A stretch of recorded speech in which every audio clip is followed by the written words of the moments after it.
This is the challenge a lot of renters know too well.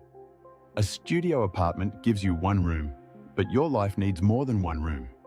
You still need a place to sleep, a place to relax, a place to work, and a place to store everything that keeps daily life moving. The question is whether a studio can actually feel like a one-bedroom without construction, without pretending the space is larger than it is, and without turning the apartment into a cluttered maze. In this pressure test, we are taking one realistic studio apartment and testing 7 layout directions to see which version creates the strongest one-bedroom feeling. Here is the honest starting point. The apartment is clean, functional, and completely usable, but it still reads like a studio first. The bed is visible right away. The lounge and sleep zones overlap visually. The desk works, but it shares the room with everything else. Storage is present, yet nothing is doing enough to separate one part of life from another. This is the real issue with many studios. The problem is not only square footage. The problem is that every function is competing in the same visual field. When the entire apartment is readable at once, it becomes harder for the room to feel like it has a true bedroom at all. The first attempt is not dramatic. It is basic relief. The goal here is to calm the room down by improving circulation, clearing the central path, and creating a little more breathing room between the desk, bed, and sofa. This kind of layout is useful because it proves that not every improvement has to come from a major divider or a major furniture purchase. Sometimes the first win is simply making the room feel less cramped and less visually noisy. The downside is that the apartment still reads as one open room. It feels better, but it does not yet fully sell the illusion of a one-bedroom. This version starts with the bed. If the goal is to make a studio feel more like a one-bedroom, the sleeping area cannot stay completely exposed. So this layout prioritizes privacy. The bed gets more protection, and the room begins to create a psychological difference between where you rest and where you live. That shift matters more than people realize.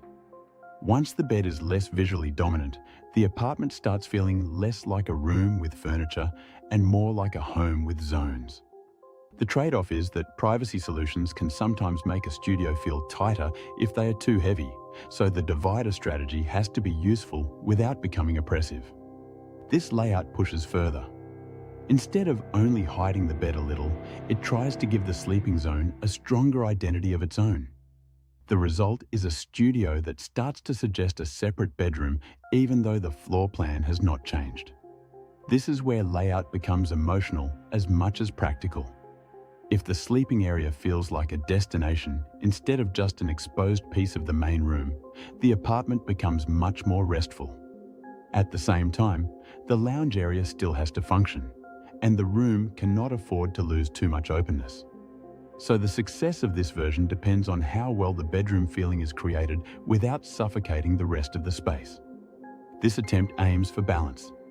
Instead of making privacy the only goal, it tries to create a room that feels shared but separate. The bed zone is readable. The sofa zone is readable. The apartment still feels like one continuous home, but the functions stop stepping on each other so aggressively. For many people, this may be the most practical middle ground.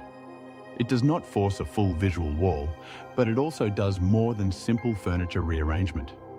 The strength of this layout is that it accepts the studio for what it is while still giving the space a better hierarchy. A lot of studio apartments are doing more than sleep and relaxation. They also have to support focused desk time. That changes everything. A layout can create a decent one-bedroom feeling, but if the desk becomes awkward or weak, the room may stop working for real life. This version protects the work zone more intentionally. The desk remains serious and usable, while the bed area becomes more tucked away. That balance is hard to get right in a studio because work can easily spill into the rest of the room. This layout is strongest for someone who needs the apartment to function like a small home and a small office at the same time. Sometimes the hidden enemy is not the bed placement at all. It is storage.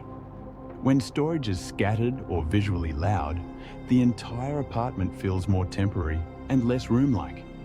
This version uses better storage logic to support the one-bedroom illusion. When storage becomes cleaner and more consolidated, the rest of the room starts to read more clearly. The sleeping area feels calmer. The lounge feels less crowded. The studio begins to feel more intentional.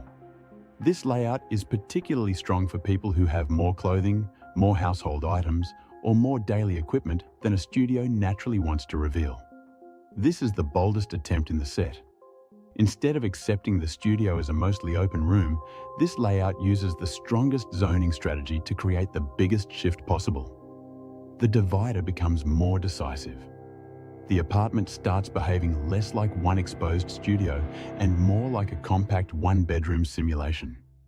This is the version for viewers who want the biggest visual payoff. The challenge, of course, is not to overdo it. A studio can gain privacy, but it cannot afford to become dark, blocked, or cumbersome. So the best max transformation layout still has to preserve openness, light, and everyday functionality. The winner is the layout that creates the most convincing one-bedroom feeling without making the apartment feel smaller or harder to live in.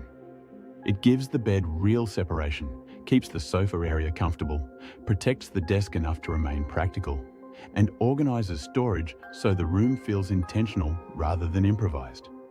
That is what makes it the best overall answer. It is not only the most dramatic transformation, it is the most livable transformation. It turns the studio into a space with zones, hierarchy, and rhythm. And that is really the secret. A studio does not have to become a literal one-bedroom to feel like one.